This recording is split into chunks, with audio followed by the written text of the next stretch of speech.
side control. Hold on. I get side control. What are some options that I have from this position? Attacking the forearm is probably the easiest and most common that you'll see. So I start here in a good side control position, and I'm gonna take this forearm and I'm gonna try to pin it down to the ground. There's a lot of different ways that we can do this. Really easy one is a forearm crusher here, and then we saw it down. Hand under the head, grab the wrist, and then to start, I'm gonna go under the arm, over my arm for a figure 4 position. Once I'm here, we lose the head, and we drop the elbow down to the hip. I lift the elbow, but not the wrist, and I get a tap for an Americana. Simplified, pin it, grab it. 2-on-1 goes to under and then over. I lose the head as we bring the elbow down, and then we lift for our tap here. If my opponent or my partner straightens their arm to escape, we don't let this go. I'm just gonna follow it. I'm gonna spike my elbow here so that I have a higher fulcrum. I push the arm down for my straight arm attack. So we start from the American lock. He straightens it. Chase it. Good spike, so we get a high fulcrum. One of the things that you'll see a lot of times is they give you a little hug. I tend not to like pulling from this direction. I like going behind the head and then pulling it down this way. If he continues to turn towards his legs to escape, we'll then get a Kimura grip. I'm gonna switch my hands, and we're gonna get the same grip as our Americana. I pin, I lift. Now, a detail here is we step over the head. If I do not step over the head and I start lifting, he comes on top of me. And that would be very unfortunate. So all we have to do to stop that is once I get my figure 4 for my Kimura, I step over the head.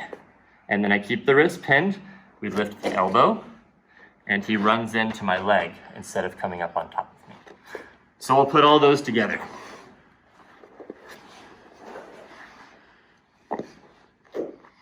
Under, over. Lose the head, Americana. He straightens the arm. Spike for a high fulcrum. Same grip for our straight arm. I'm at the elbow here. He turns it. I switch arms, and we get the same grip as our Americana. The only difference being now, I will step over the head for my finish. 2 more that we can do from here.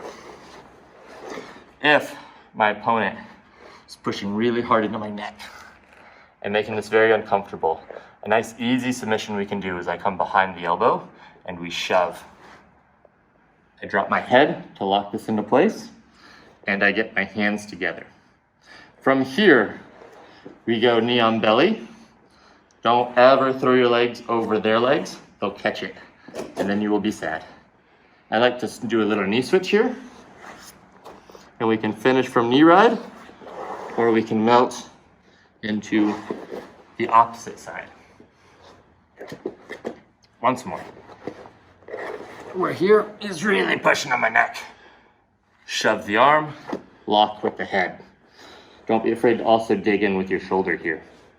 We'll go knee ride. I'm gonna do a little knee switch. So I cross my ankles in front of his legs here, and then we bail off to this knee right here. We can finish here, or for an easy mode angle, we finish in the opposite side position. The last technique that we'll do, actually, I'm gonna turn you slightly so you can see, will be the X trope. We've done the X trope before, but now we're gonna hit it from side control.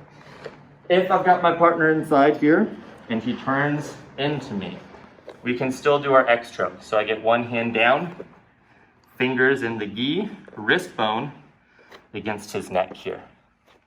And then the other hand, all I have to do is give him a good pat on the back, and I will drop this elbow as I keep this one straight. Here. So we'll be in side control. I'll play loose so camera can see. He turns into me. I get down, Fingers in, come over the top, and we hit our X choke. Those are some of the most popular options that you'll have from side control.